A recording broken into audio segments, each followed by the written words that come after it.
రాష్ట్రంలో ప్రతిపక్ష పార్టీకి సంబంధించినటువంటి బీసీ నాయకుల వరుస అరెస్టుల నేపథ్యంలోనే చంద్రబాబు బీసీల నాయకులనే టార్గెట్ చేస్తారంటూ కూడా మాజీ మంత్రి అనిల్ కుమార్ యాదవ్ ఒక పోస్టు పెట్టడం జరిగింది ట్విట్టర్ వేదిక. ప్రస్తుతం మనతో పాటు మాజీ మంత్రి అనిల్ కుమార్ యాదవ్ అందుబాటులో ఉన్నారు. సార్, ఏంటి ఆ ట్వీట్ యొక్క సారాంశం ఏంటి? ఏంటి చంద్రబాబుకి బీసీలు అంటే కక్ష సాధింపు అని ప్రశ్నించారు. అసలు ఏం చెప్పాలనుకుంటున్నారు? తెలుగుదేశం పార్టీ బీసీల కోసమే పుట్టిందని చెప్పి డప్పు కొట్టుకుంటున్నాయి. తెలుగుదేశం పార్టీ ఈ కూటమి ప్రభుత్వం వచ్చిన తర్వాత, ఈ కూటమి ప్రభుత్వం అధికారంలోకి వచ్చిన తర్వాత ఎవరిని సంతృప్తి పరిచేదానికో తెలియదు, కానీ ఈ రాష్ట్రంలో కేవలం వైఎస్ఆర్ కాంగ్రెస్ పార్టీకి సంబంధించి ఎవరైతే బీసీలు ప్రభుత్వానికి అగెన్స్ట్గా కావచ్చు, లేకపోతే ప్రజల గొంతుగా ఈరోజు ఏదైతే మాట్లాడుతూ ఉన్నారో వాళ్ళని అణగదొక్కే కార్యక్రమం ఈరోజు స్పష్టంగా జరుగుతూ ఉంది.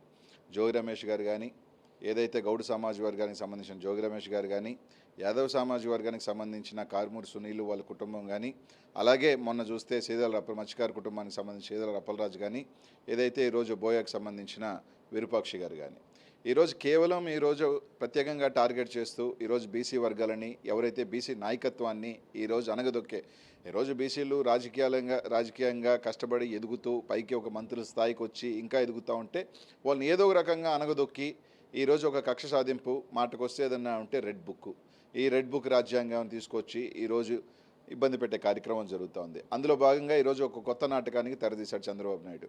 బీసీ వర్గాల ఏదో అణిచివేతను ఏదో మాట్లాడితే దానికి పరిరక్షణ చట్టం అంట. ఒక పక్క ఈ రాష్ట్రంలో బీసీలకు అనగదొక్కే కార్యక్రమం, బీసీ నాయకులని ఈరోజు అరెస్ట్ చేసే కార్యక్రమం చేస్తూ ఉన్నారు. ఏదైనా ఉంటే రెడ్ బుక్ అంటారు. ఈరోజు ఒకటైతే చంద్రబాబు నాయుడు గారు కానీ, ఆయన కొడుకు కానీ, లేకపోతే ఆయన పార్ట్నర్ అయిన దత్తపుత్రుడైన పవన్ కళ్యాణ్ గారిని గుర్తుపెట్టుకోవాల్సిందంటే అధికారం ఎవరికీ శాశ్వతం కాదు. ఇప్పటికే చంద్రబాబు నాయుడు గతంలో 3 సార్లు ఓడిపోయి ఉన్నాడు. 2029లో కూడా మరోసారి ఓటమి రుచి చూడబోతా ఉన్నారు. అధికారం ఎవరికీ శాశ్వతం కాదు, మేమే అధికారంలో ఉంటాం, మేము ఎవరిని ఇబ్బంది పెట్టినా మా రాజ్యాంగం చెల్లుతుందంటే ఈ ప్రజాస్వామ్యంలో జరిగే పనే లేదు. ఈరోజు మహా అంటే 30 రోజులు, 40 రోజులు, లేదంటే 50 రోజులు జైల్లో పెడతారు. అంతకన్నా పీకేదేం లేదు. వచ్చిన తర్వాత ఖచ్చితంగా మా నాయకులందరూ కూడా బలంగా కూడా పోరాటం చేయడం జరుగుతుంది.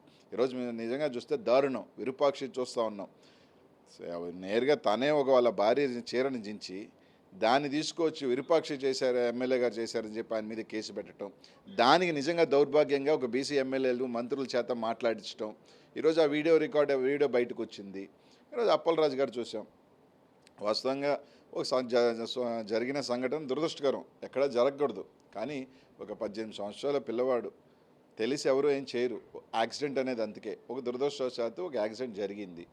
ఎవరైనా సరే రాజకీయాలన్నీ పక్కన పెడితే చిన్న బిడ్డ, దానిలో భాగంగా ఈరోజు తనే తీసుకువెళ్ళి పోలీసులు కూడా అప్పచెప్పడం జరిగింది. అందులో భాగంగా మళ్ళీ దాన్ని ఒక ఇది చేసి అప్పలరాజు గారిని అరెస్ట్ చేయటం.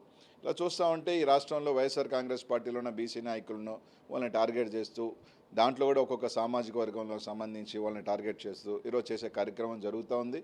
వాళ్ళు ఎన్ని చేసినప్పటికీ కూడా జగన్మోహన్ రెడ్డి గారు ఏదైతే ఈ రాష్ట్రంలో బీసీ, ఎస్సీ, ఎస్టీ మైనారిటీలకు చేసిన మేలు ఏదైతే వాళ్ళు అందరూ కూడా బాగుండాలని చెప్పి అనేక పదవులు కానీ కార్యక్రమాలు తీసుకొచ్చిన తీరు ఈ రాష్ట్రంలో అందరూ కూడా చూశారు. తప్పకుండా ఈరోజు బీసీలు కానీ, మైనారిటీలు కానీ, ఎస్సీ, ఎస్టీలు కూడా జగన్మోహన్ రెడ్డి గారికి అండగా ఉంటాం. ఈ కేసులు కానీ, గీసులు కానీ అన్నీ కూడా వీటికి భయపడే పని అయితే రాజకీయ పార్టీలు, రాజకీయాల్లోకి ఎవరు కూడా రారు.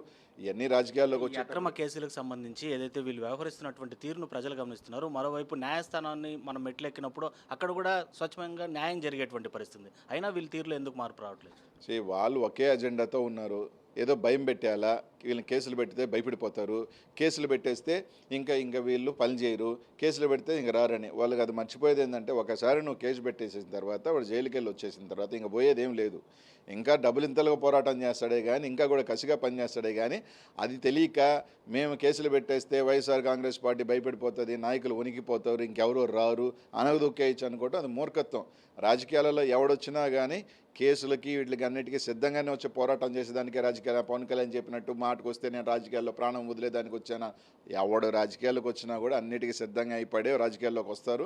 కాబట్టి ఈరోజు వైఎస్ఆర్ కాంగ్రెస్ పార్టీలో జగన్మోహన్ రెడ్డి గారి నాయకత్వంలో పనిచేసే వాళ్ళు మేము. జగన్మోహన్ రెడ్డి గారి నాయకత్వంలో భయం అనేది ఎరగని నాయకులం కానీ అందరం కూడా ఎదిగాం.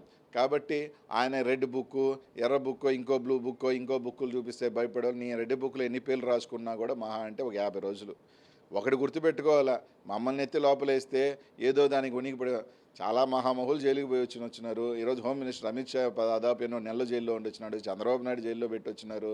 ఏం కాలేదు. జగన్మోహన్ రెడ్డి గారిని అన్యాయంగా 16 నెలలు పెట్టాడు, రీబౌన్సే ముఖ్యమంత్రి అయ్యాడు. కాబట్టి జైలులో పెట్టేస్తే మనిషి భయపడిపోతాడు, ఇంకా రాటు తేలి వస్తాడు బయటికి, ఇంకా స్ట్రాంగ్గా దిట్టంగా వస్తాడు. మీరు జైల్లో పెట్టి ఎవరిని జైల్లో పెట్టినా ఇంకా పవర్ఫుల్గా రాటు తేలి ధైర్యంగా ఇంకా పోరాటం చేసేదానికి ముందుకు వస్తాడే తప్ప ఇంకెవరికి ఒరిగేది లేదు. ఇట్లా బీసీలని అదిగా స్పెషల్గా టార్గెట్ చేసి, అది కూడా దాంట్లో ఎతికెతికి ఒక్కొక్క సామాజిక వర్గంలో ఒక్కొక్క నాయకుడిని టార్గెట్ చేసి ఈరోజు చేసినంత మాత్రాన ఎవరు తలొగ్గేది లేదు, భయపడేది లేదు. ప్రజలు చూస్తూ ఉన్నారు, ప్రజలు గమనిస్తూ ఉన్నారు మీ హింస, మీ రెడ్ బుక్ రాజ్యాంగం. ఎందుకంటే వీళ్ళు పనులు చేయటం చేతకాట్లా, ఏ పనులు చేయట్లా. జగన్మోహన్ రెడ్డి గారు చేసిన పనుల్ని ఓపెన్ చేసుకొని అది మేము చేసామని చెప్పుకుంటా ఉన్నారు. ఈరోజు ఏది చూసినా కూడా ఈరోజు ఈ 2.5 సంవత్సరంలో మేము పలాంది తెచ్చామంటారంటే గుండు సున్నా, సంక్షేమం ఇచ్చామంటే ఏ గుండు సున్నా, ఏమి ఇచ్చే పని లేదు. కానీ బయటకు వచ్చి ఏదో ఒకటి చేయాలి కాబట్టి ఈ విధంగా కేసులు పెట్టి దాన్ని ఏదో ఒకటి తీసుకొచ్చి ఏదో ఒకటి వేయటం, 2 రోజుల తర్వాత అది వైఎస్ఆర్ కాంగ్రెస్ పార్టీకి సంబంధం లేదు, పలానా తెలుగుదేశం పార్టీయే అని రావటం, మళ్ళీ ఇదే అలవాటు అయిపోయింది. ఎందుకంటే నిన్న చూసాం తిరుమల వెంకటేశ్వర స్వామి దగ్గర కూడా ఎవడో ఒకడు ఆయన ఏదో విగ్రహం తొలగిస్తే ఫస్ట్ వైఎస్ఆర్సీపీ మీద వేశారు, తీరా చూస్తే తెలుగుదేశం వాడు.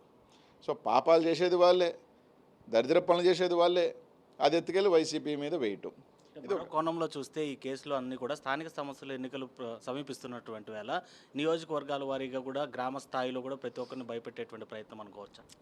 ఇప్పుడు చిన్న సామెత ఉంది, పిల్లిని లోపలేసి కొట్టినా కూడా అది తిరగబడుతుందని. పిల్లినే లోపలేసి కొడితే తిరగబడితే జగన్మోహన్ రెడ్డి మమ్మల్ని మా కార్యకర్తలేం పిల్లిలేం కాదు, అందరూ పులులు లాంటి వాళ్ళమే. అందరూ కూడా ఫైట్ చేసి పోరాటం చేసి దాదాపు 20 సంవత్సరాలు జగన్మోహన్ రెడ్డి గారు పార్టీ పెట్టి దాదాపు ఎక్కువ ప్రతిపక్షంలో ఉన్న వాళ్ళమే. 2010 నుంచి 2014 దాకా కానీ, 14 నుంచి 19 దాకా కానీ, ఇప్పుడు కానీ అందరం కూడా ప్రతిపక్షంలోనే కొట్లాడిన వాళ్ళమే.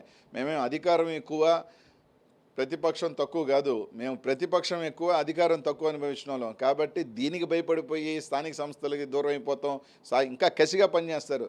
ఈరోజు అదే 2019 నుంచి 24 దాకా తెలుగుదేశం పార్టీ లాగా తోక ముడిచి నామినేషన్ లేకుండా లోపల కూర్చున్న పార్టీ కాదు. రేపు స్థానిక సంస్థ ఎన్నికల్లో వైఎస్ఆర్ కాంగ్రెస్ పార్టీ నాయకులు కానీ కార్యకర్తలు కానీ చేసే పోరాటం కానీ, రేపు పోటీ పడే తత్వం కానీ, నామినేషన్లు కానీ, పర్వం కానీ 2020లో కానీ 2021లో కానీ తెలుగుదేశం పార్టీ వేసిన తీరుకి రేపు రాబోయే వైఎస్ఆర్ కాంగ్రెస్ పార్టీ నామినేషన్ తీరుకి తేడా చూస్తారు. మీలాగా 3 సంవత్సరాలు లేకపోతే ఎన్నికల్లో పోటీ చేయకుండా చేతులు ఎత్తేసే పార్టీ కాదు. ఓటమైనా గెలుపైనా సరే ఎన్నికలంటేనే పోరాటం చేస్తారు. ఖచ్చితంగా ప్రతి దగ్గర నామినేషన్ పడుతుంది, విరోచితంగా పడుతుంది. కేసులు కాదు కొట్లాటకు కాదు, దేనికైనా కూడా వైఎస్ఆర్ కాంగ్రెస్ పార్టీ కార్యకర్తలు సిద్ధంగానే ఉండి ముందుకు వెళ్తాం. Right sir, thank you. So అది రాష్ట్రంలో బీసీ నాయకులకి కక్ష సాధింపు చర్యల్లో భాగంగా ఈ అక్రమ కేసులు పెడుతున్నారు. అయినా జగన్మోహన్ రెడ్డి సైన్యంలా పనిచేసేటువంటి మా నాయకులు ఎవరు కూడా అలాంటి అక్రమ కేసులకు భయపడేటువంటి పరిస్థితులు ఉండదు. కొన్ని రోజులు జైల్లో ఉండటానికైనా సిద్ధమే, వీరోచితంగా పోరాటం చేస్తూ జగన్మోహన్ రెడ్డి కోసం పనిచేయడమే కాకుండా ప్రజాసేవ కోసం అలుపెరుగని పోరాటం కొనసాగిస్తామని చెప్పి కూడా మాజీ మంత్రి అనిల్ కుమార్ యాదవ్ చెప్తున్నటువంటి